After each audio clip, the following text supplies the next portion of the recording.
హల్లెలూయా.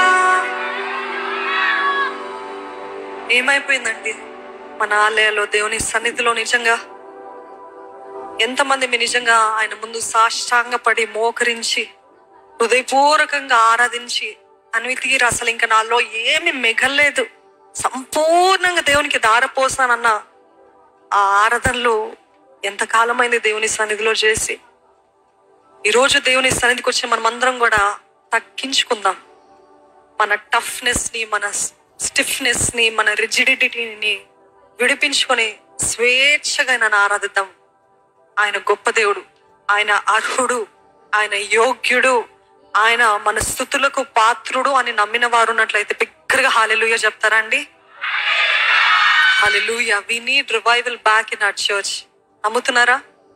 మన ఆలయంలో నిజంగా ఆయన ముందు ఎన్నోసార్లు చూస్తుంటాము గత కాలాల్లో అందరూ సాష్టాంగపడి, అంటే సాష్టాంగ పట్టమే తగ్గించుకోవడమా అని అన్నట్లేదు. ఎందుకంటే గర్వము హృదయంలో పెట్టుకొని సాష్టాంగ పడేవారు కూడా ఉంటారు. కానీ నేను చెప్పదలుచుకుంది ఏంటిదంటే, నీవు తప్ప ఎవరు లేరయ్యా, నీవే నా దిక్కు ప్రభా, నీవు తప్ప నాకు ఇంక ఎవ్వరు లేరు, నువ్వు యోగ్యుడివి, నువ్వు అర్హుడు అని ఆయన ముందు మోకరించి సాష్టాంగపడి ఆయన ముందు తగ్గించుకొని గుండెలు బద్దలు చేసుకుంటూ కన్నీరు విడుస్తూ ఆయన సన్నిధిలో మొరపెట్టడం ఎంతో అవసరం అండి.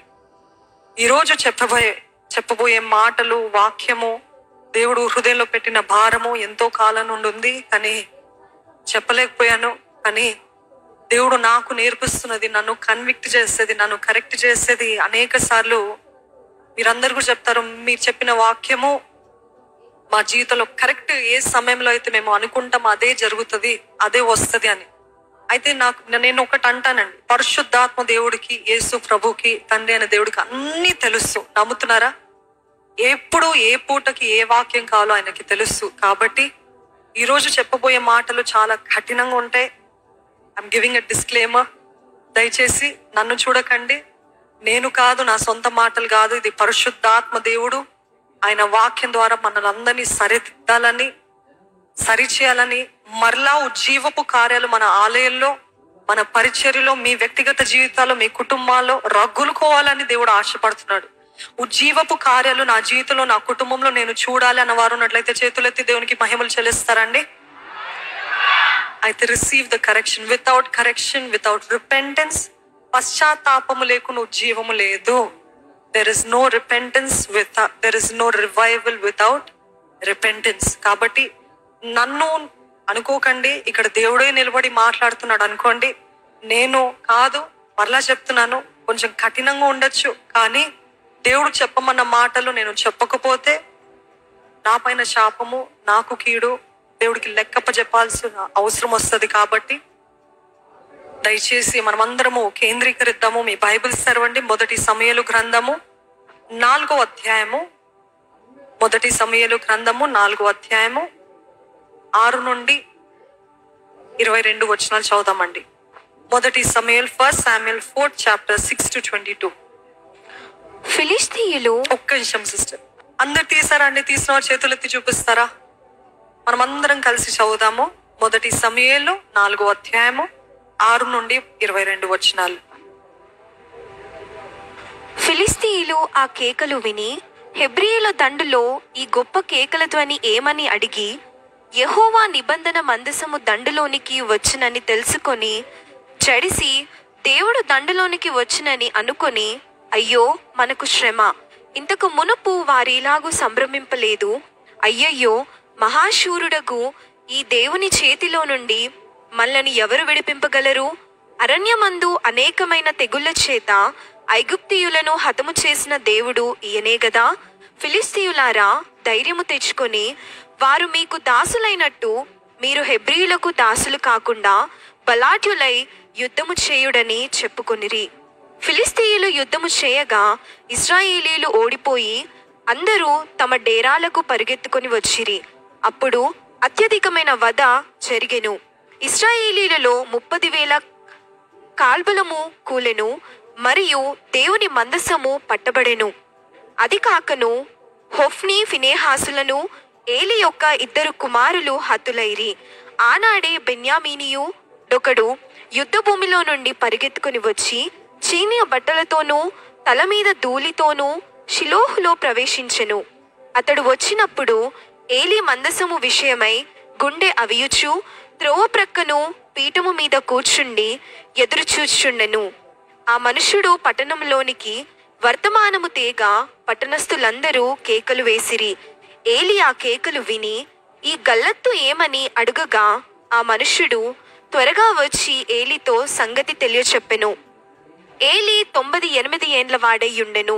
అతనికి దృష్టి మందగిరినందున అతని కండ్లు కానరాకుండెను. ఆ మనుష్యుడు యుద్ధములో నుండి వచ్చిన వాడును నేనే, నేడు యుద్ధములో నుండి పరిగెత్తి వచ్చితినని ఏలీతో అనగా అతడు, నాయనా, అక్కడ ఏమి జరిగినని అడిగెను. అందుకు అతడు, ఇశ్రాయేలీలు ఫిలిష్తీయుల ముందర నిలవలేక పారిపోయిరి. జనులలో అనేకులు హతులైరి. హోఫ్నీ ఫినేహాసు అను నీ 2 కుమారులు మృతులైరి. మరియు దేవుని మందసము పట్టబడెను అని చెప్పెను. దేవుని మందసమను మాట అతడు పలకగానే ఏలీ ద్వారము దగ్గరనున్న పీఠము మీద నుండి వెనకకు పడి మెడ విరిగి చనిపోయెను.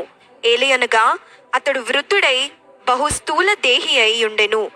అతడు 40 సంవత్సరములు ఇశ్రాయేలీలకు న్యాయము తీర్చెను.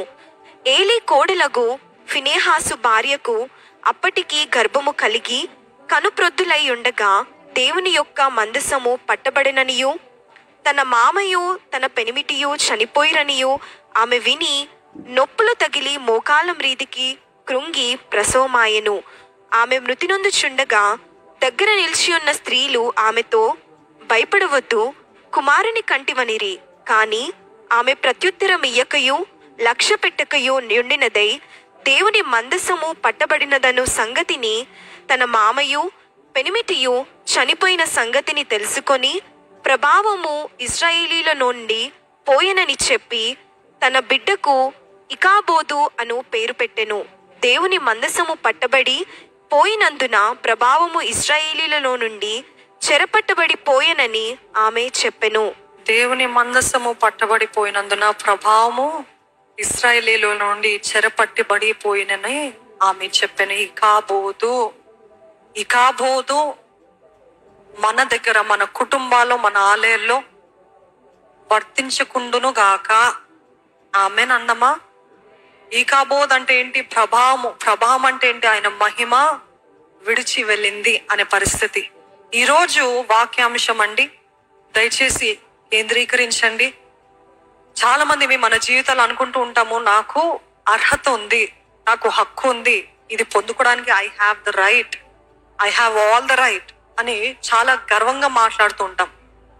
ఈ గర్వము అని స్పష్టంగా చెప్పలేము, కానీ చాలా మంది అనుకునేది ఏంటిదంటే, నాకు ఉంది, నేను చేయగలుగుతా, నాకేం తక్కువ, నేను ఉంటాను, నేను పరిచయం చేస్తాను, నేను ఇది చేస్తాను, నేను అది చేస్తానని ఎంతగానో నిజముగా విచ్చలవిడిగా ఎంతో గర్వంగా ప్రవర్తిస్తున్న పరిస్థితుల్లో చాలా మంది ఉంటున్నాం. ఈరోజు మీకు అనుకోకండి, కనీసం నాకు అనుకోండి.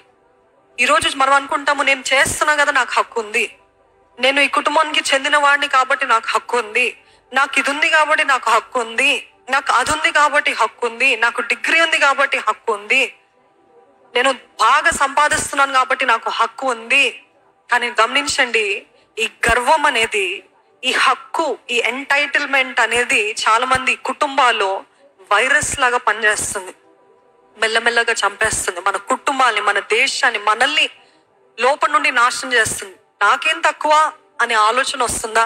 నాలో ఏమో లోపాలున్నాయి, నేను అంతా సరిగ్గానే ఉన్నానుగా అని అన్ని ఆలోచనలు వస్తున్నాయా? జాగ్రత్త పడండి.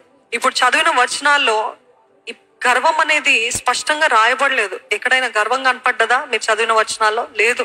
కానీ ఆ సీన్ అంతా చూస్తే, ఆ సంఘటన అంతా చూస్తే ఎలాగుంటదంటే, ఆ 2 కుమారులు, మాకేం తక్కువ, ఇది మా హక్కు, ఏలి కుమారులు మేము యాజకుల కుటుంబంలో వచ్చాము, యాజకుని కుమారులు మేము యాజకులమే, మాకుంది హక్కు.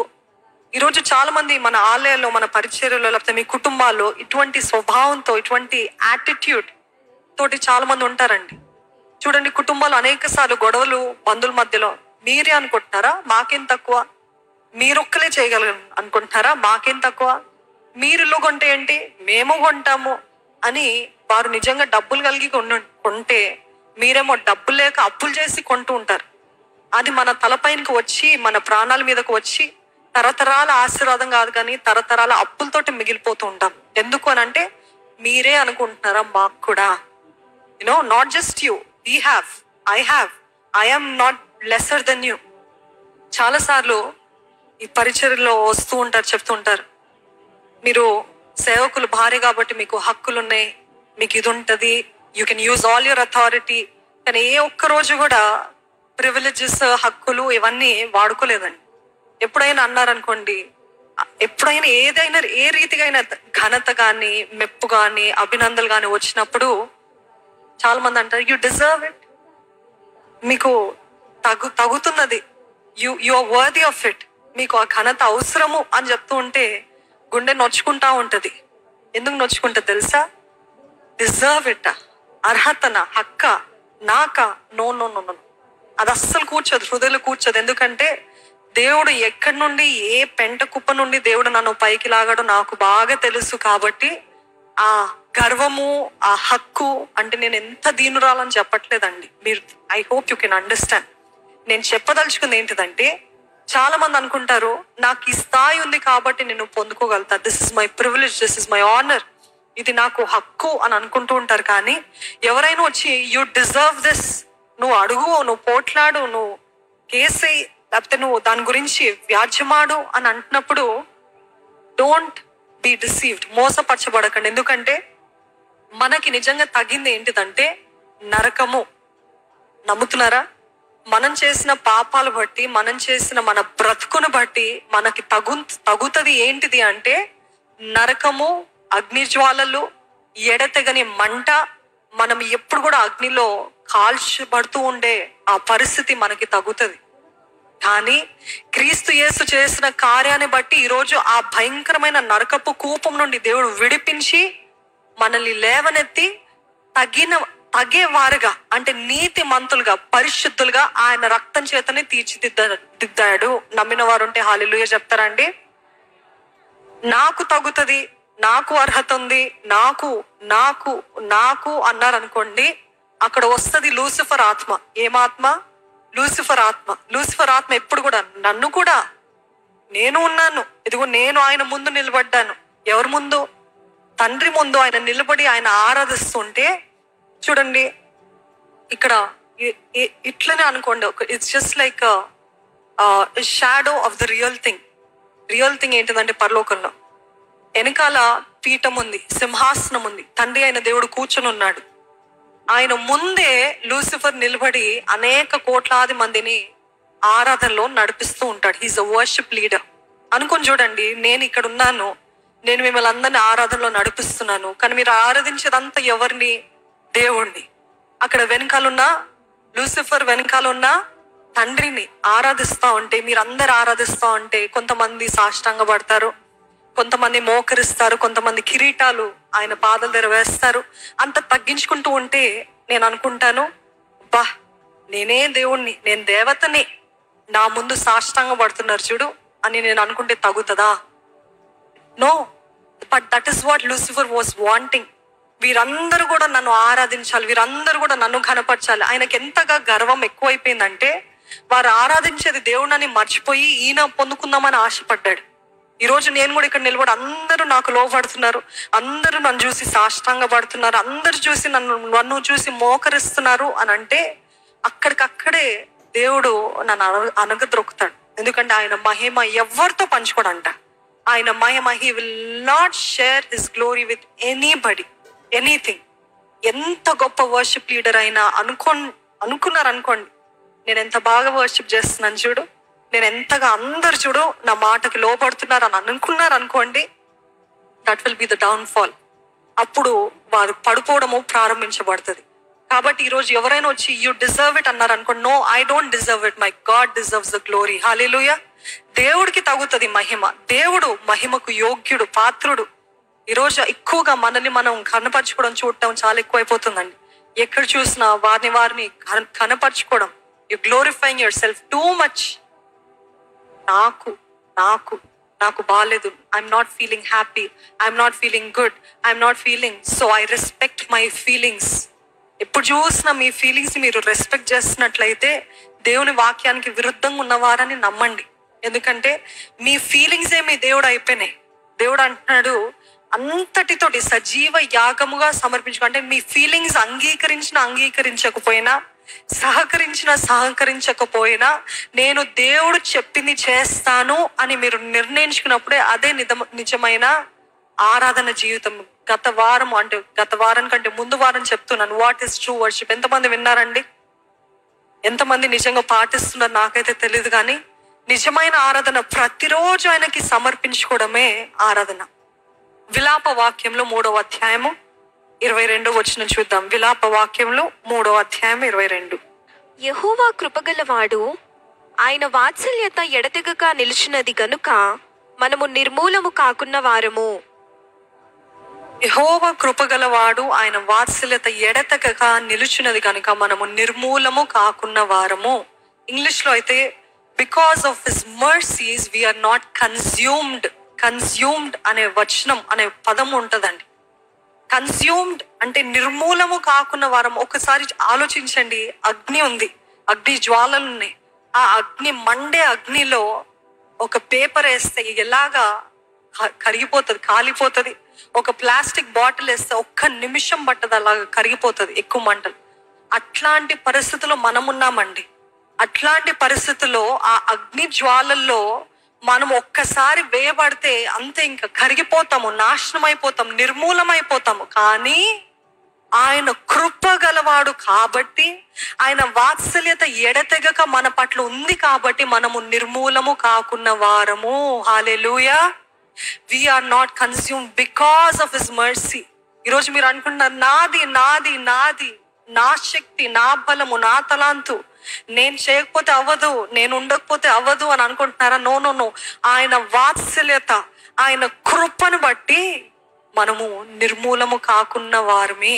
ఏ పాటిది మన జీవితం. అనుకుంటే దేవుడు అనుకుంటే చాలు, ఒక్క మాట, ఒక్క తలంపు అనుకుంటే చాలు. అలాగా మట్టిలో ఆ కాగితం వేస్తే ఎలాగా కాలిపోతుందో, బూడిదైపోతుందో అలాగా అయిపోతామండి. కానీ ఆయన కృప, ఆయన వాత్సల్యత. Are you thinking too highly of your self? చాలాసార్లు నేను అన్నాను కదా, ఇది నా కోసం కూడా కరెక్షన్ అని. చాలాసార్లు we think too highly of ourselves. నాకు తగుతుంది, నేను డిజర్వింగ్. కానీ అట్లాంటి ఆలోచనలు మనము కలిగినప్పుడు మన జీవితాల పైన మనము శాపాల్ని కొని తెచ్చుకుంటున్నాం. ఏంటి ఇది ఇంత కఠినమైనదా, ఇంత ఉందా దీనికి? మనం అలాగా ఆలోచిస్తే శాపాలు కూడా వస్తాయా? అవును వస్తాయి. ఎందుకంటే వెళ్ళగా మీకు అర్థమవుతుంది ఏలి కుమారుల జీవితంలో ఏమైందో, ఏలి జీవితంలో ఏమైందో. They thought two highly of themselves. మాకు తగ్గుతుంది, వి డిజర్వ్ ఇట్ అని అనుకున్నారు. కానీ పతనం అయిపోయారు, నాశనం అయిపోయారు. ఈరోజు చాలా మందికి మనుషుల అభినందనలు, మనుషులు మెప్పులు, దే హ్యావ్ దిస్ టెంప్టేషన్. అందరూ నన్ను చూడాలి, అందరూ నన్ను మెచ్చుకోవాలి, అందరూ నన్ను వా అనాలి, అందరూ దృష్టిలో నేను మంచోడుగా ఉండాలి. చాలాసార్లు చూస్తుండాలి చాలా మంది స్త్రీలు వచ్చి చెప్పేది ఏంటిదంటే, నా భర్త అందరి దగ్గర ఉన్నప్పుడు, బంధువుల మధ్యలో ఉన్నప్పుడు, వారి తల్లిదండ్రులు లేకపోతే మా తల్లిదండ్రులు ఎవరైనా అందరూ కలిసినప్పుడు ఎంత ప్రేమగా నాతో మాట్లాడతాడంటే, ఎక్కడ లేనంత అక్కర నా పైన చూపిస్తాడు. అందరు చూసి నువ్వెంత లక్కీ, నువ్వెంత బ్లెస్డ్, అసలు ఇంత మంచి భర్తను పొందుకున్నావు అంటారు. కానీ వాళ్ళకి అసలైన సంగతి తెలీదు. గుట్టు బయట పెట్టలేను, కానీ ఆయన వెనకాల నన్ను ఎంతగా బాధ పెడతాడు. అసలు ఒక్క పని చేయడు, ఒక్కది చేయడు, బాధ్యత కలిగి ఉండడు. కానీ మనుషుల ముందు మాత్రము ఎక్కడలేనంత ప్రేమ. ఎందుకంటే అందరి ముందు, సొసైటీలో, సమాజంలో మెప్పులు కావాలి. పరిచర్యలో కూడా చాలాసార్లు చూస్తుంటాం, మనుషులు మెప్పుల కోసం, అభినందనల కోసం ఎన్నెన్ని కష్టాలు పడుతూ ఉంటారండి, ఎన్నెన్ని జిమిక్స్, ఎన్నెన్ని కార్యాలు చేస్తుంటారు. ఎందుకంటే మనుషుల దృష్టిలో మంచి కనపడాలి, మేము పవర్ఫుల్ అని చూపియాలి. చాలా బాధాకరమైనది ఏంటిదంటే, ఒక మాంత్రికుడు చెప్పింది ఏంటిదంటే, I don't want to reveal names. ఆ మాంత్రికుడు చెప్పిన మాట, I don't want to reveal names. కానీ చాలా మంది పాస్టర్లు నా దగ్గరికి వచ్చి, మా పరిచర్యలో శక్తి కావాలని, శక్తి కోసం వచ్చి నా దగ్గర డబ్బులు పెట్టి వారు ఆ శక్తిని పొందుకొని వెళ్తూ ఉంటారు, అది వారి పరిచర్లో వాడుతూ ఉంటారు. అందుకని don't believe everything you see. మీరు చూసేదల్లా దైవ శక్తి అని అనకండి, మీరు చూసేదల్లా ఇది దేవుడిదే అని చెప్పకండి. ఎందుకంటే అట్లా అని మరలా ఏది చూసినా అది అట్లా కాదు. అందుకని దేవుడు అంటాడు, ఆత్మ వరాలు ఒక వరం. ఏంటిదది? విచేక్షణ వరం, డిసర్నింగ్ ఆఫ్ స్పిరిట్స్. ఏ ఆత్మ ఏంటిదో మీరు పరీక్షించి చూడాలంట. ఈరోజు నిజంగా ఆలయంగా we all have to be informed. ఏది దేవుని ఆత్మ, ఏది దురాత్మ, ఏది మనుషుల మెప్పుల కోసం చేస్తున్నారు, ఏది నిజంగా జెన్యున్ గా యథార్థంగా చేస్తుంది ఏంటి. జెన్యున్ అన్నీ కూడా బయట పడవు. మనుషుల మెప్పుల కోసం చేసేవెల్లా కూడా ఎప్పుడు చూసినా ట్రెండింగ్ లో, ఎప్పుడు చూసినా on the top it will be. కానీ దేవుడు తీర్పు దినం ఒక రోజు వస్తుంది, అగ్ని పరీక్ష అని ఉందంట. తెలుసా? అగ్ని పరీక్షలో ఏది బంగారమో, ఏది కర్రనో, ఏది చెత్తనో, అంతా కూడా ఏది గడ్డియో తేల్చబడుతుందని ఆయన వాక్యం స్పష్టంగా తెలియజేస్తుంది. కాబట్టి ఈ రోజు వచ్చిన మీరందరూ కూడా, if you're always wanting people's attention, appreciation, మెప్పులు, అభినందనలు, ఇవన్నీ టెంప్టేషన్ ఉన్నట్లయితే, దేవా ఆ మనసు నాలో నుండి తీసివేయ్యా, ఆ ఆశ నాలో నుండి తీసివేయ్యా, నేను మనుషుల మెప్పుల కోసం ఎప్పుడు కూడా బ్రతకుండును గాక. ఆమేన్. ఎందుకంటే మనుషులండి భయంకరమైన ద్విమనస్కులు. ఒక రోజు బాగుందంటారు, ఒక రోజు బాగాలేదంటారు, ఒక రోజు నువ్వే గొప్పడు అంటారు, ఇంకో రోజు నీ అంత పరమ వ్యర్థుడు లేడు అని చెప్తూ ఉంటారు. కాబట్టి మనుషులు ఒపీనియన్, అభిప్రాయం పైన ఎప్పుడు కూడా ఆధారపడకండి. ఎందుకంటే మనుషులు ఇలాగా మారుస్తారు వారి ఒపీనియన్. పడుకునే ముందు ఒక ఒపీనియన్ ఉంటది, నిద్ర లేచిన తర్వాత ఇంకో ఒపీనియన్ ఉంటది. కాబట్టి ఈ మనుషుల కోసము మీరు బ్రతుకుతున్నట్లయితే మీకు గొప్ప శాపము, నాశనము, ఆందోళన, దెబ్బలు, గాయాలు కలుగుతూ ఉంటాయి. కాబట్టి I request you all, resist the temptation to always be liked by people, to receive attention, appreciation. వారు మెచ్చుకుంటే ఏంటి, మెచ్చుకోకపోతే ఏంటి, నా దేవుని దృష్టిలో నేను సరిగ్గా ఉన్నానా అనే ఆశ ఉందా, నా దేవుడు చూస్తే ఇది అంగీకారం ఉందా, నా దేవుని హృదయానుసారమైన వ్యక్తిగా నేను ఉన్నానా. దావీదుకి సౌలుకి అదే తేడా అండి. దావీదు ఎప్పుడు దేవుని మెప్పించాలని, సౌలు ఎప్పుడు మనుషుల్ని మెప్పించాలని. అందుకనే సౌలుకి భయంకరమైన చావు, భయంకరమైన దురాత్మల వేదనలు, బాధలు. ఎందుకు? You always wanted to please. Are you people pleasers? Are there any people pleasers here? ఎప్పుడు చూసిన మనుషుల్ని సంతోష పెట్టాలనా? అట్లా అని నేనేం సంతోష పెట్టాను, నేను కఠినంగా ఉంటానని కాదు. There is always a balance. People pleasing ఏంటిదంటే, మీరు కాంప్రమైజ్ అవుతూ, మీరు రాజీ పడుతూ, మీ భక్తిని, మీ నియమాల్ని అన్ని కాంప్రమైజ్ అయ్యి, సర్లే వాళ్ళు అడిగారు కదా వెళ్దాం. నేను అలాగనే ఉండేదాన్ని కాలేజ్ టైంలో, పాప బ్రతుకులో ఉన్నప్పుడు అలాగనే. నాకు ఎంత ఇష్టం లేకపోయినా, ఎందుకంటే చిన్నప్పటి నుండి పునాది వేయబడ్డది, భక్తి అనే పునాది వేయబడ్డది. ఏది కరెక్ట్, ఏది తప్పు బాగా తెలుసు. కానీ వాళ్ళు ఏమనుకుంటారో, వాళ్ళు ఏం బాధ కాదు, వాళ్ళు నన్ను తీసేస్తారో, లేకపోతే నన్ను చిన్న చూపు చూస్తారో, నన్ను గేలి చేస్తారో, క్రిస్టియన్ అంటే తక్కువ అంచనా వేసి మాట్లాడతారని చెప్పి నేను కూడా చేస్తానని నా పైన నేను ఎంతో నష్టాన్ని, నాశనాన్ని తెచ్చుకున్నానండి. ఈరోజు రాజీ పడే జీవితం ఉందా? Resist the temptation. రోమా పత్రిక 12వ అధ్యాయం 3వ వచనం చూద్దాము. రోమా పత్రిక 12వ అధ్యాయము 3వ వచనం. తను తాను ఎంచుకున్న తగిన దానికంటే ఎక్కువగా ఎంచుకొనక, దేవుడు ఒక్కనికిని విభజించి ఇచ్చిన విశ్వాస పరిమాణ ప్రకారము తాను స్వస్థబుద్ధి గల వాడగుటకై తగిన రీతిగా తన్ను ఎంచుకొనవలెనని నాకు. అంతవరకు చాలండి. తన్ను తాను ఎంచుకొన తగిన దానికంటే, do not regard yourself highly than you ought to అని ఉంటుంది ఇంగ్లీష్ లో. ఎంచుకొనక స్వస్థ బుద్ధి గలవాడగుటకై తగిన రీతిగా తనని ఎంచుకునేవలెను. ఈరోజు మిమ్మల్ని మీరు బహుగా ఎంచుకుంటున్నారా? తగ్గింపు లేదా? మీరు ఎంచుకున్న దానికంటే, మీరు ఉన్న దానికంటే ఎక్కువగా ఎంచుకుంటున్నారా? దేవుడు అంటున్నాడు అలాగా ఎంచుకోకండి. చాలా మంది అంటూ ఉంటారు, అందరూ ఎవ్రీబడి ఓస్ మీ సంథింగ్. నేను నీ భార్యను కాబట్టి నువ్వు నాకు రుణపడి ఉన్నావు, నేను నీ బిడ్డని కాబట్టి నువ్వు నాకు రుణపడి ఉన్నావు, నువ్వు సంపాదించినంత నాదే అంటే ఇంకా తండ్రి ఇష్టము లేదు అక్కడ. నేను నీ బిడ్డని కాబట్టి నాకు హక్కు ఉంది, నాకు రైట్ ఉంది, నువ్వు నాకు రుణపడి ఉన్నావు అని చాలా మంది ఉంటూ ఉంటారండి. నోబడి ఓస్ you anything. Get that first. Nobody owes you anything. Stop expecting people to do something for you all the time. ఎప్పుడు చూసినా వీళ్ళు నాకు ఇది చేయాలి, అది చేయాలి, అది చేయాలి, ఇది చేయాలని మీరు ఎదుర్చు. మనుషులే చేయాలి, మీరేం చేయరు, కానీ అందరూ నాకు రుణపడి ఉన్నారు అనే స్వభావంతో ఉన్నారా? వీరే చేయాలి, నాకు నేనేం చేయను, నేను ఒక్క పని పుట్టుకోను, దే ఓ మీ ఎవ్రీథింగ్ అన్న పరిస్థితులు ఉన్నారా? No no no no. మీ తన్ను తాను ఎంచుకున్న తగిన దానికంటే ఎక్కువగా ఎంచుకోకండి. చాలా మంది శ్రమ పొందారు కాబట్టి I deserve, you owe me something. నువ్వు నన్ను బాధ పెట్టావు కాబట్టి నువ్వు ఖచ్చితంగా you have to make it up. You owe me something. నువ్వు నన్ను అంత మాట అన్నావు కాబట్టి నువ్వు కాంపెన్సేట్ చేయాల్సిందే. నువ్వు ఇది చేసావు కాబట్టి నువ్వు. చాలా మంది సానుభూతి అండి, సానుభూతితో డిమాండ్ చేస్తూ ఉంటారు. ఏంటి సానుభూతి అంటే? వాళ్ళు అనుకుంటారు నేను ఇంత శ్రమ పొందాను కాబట్టి వారందరూ నన్ను చూసి సింపతి చూపించాలి. నేను విధవరాండ్రి కాబట్టి I'm not by any means degrading any widows, కానీ ఆ పేరుతో నేను విధవరాల్ని కాబట్టి అందరూ నన్ను పైకెత్తి చూపించాలి, అందరూ నన్ను ఆదుకోవాలి, అందరూ నన్ను పోషించాలి, ఎందుకంటే నేను విధవరాల్ని. నాకు తల్లిదండ్రులు లేరు, అనాథను కాబట్టి అందరూ నన్ను చిన్న చూపు చూడకూడదు. How dare you treat an orphan like that అని మరలా ఆ మాట పట్టుకొని వారు డిమాండ్ చేస్తుంటారు. మీకు అర్థమైంది కదా కాంటెక్స్ట్? ఈరోజు మన జీవితాల్లో కూడా అందరు ఏదో మన కోసం ఏదో చేయాలన్నట్టు చూస్తుంటాం.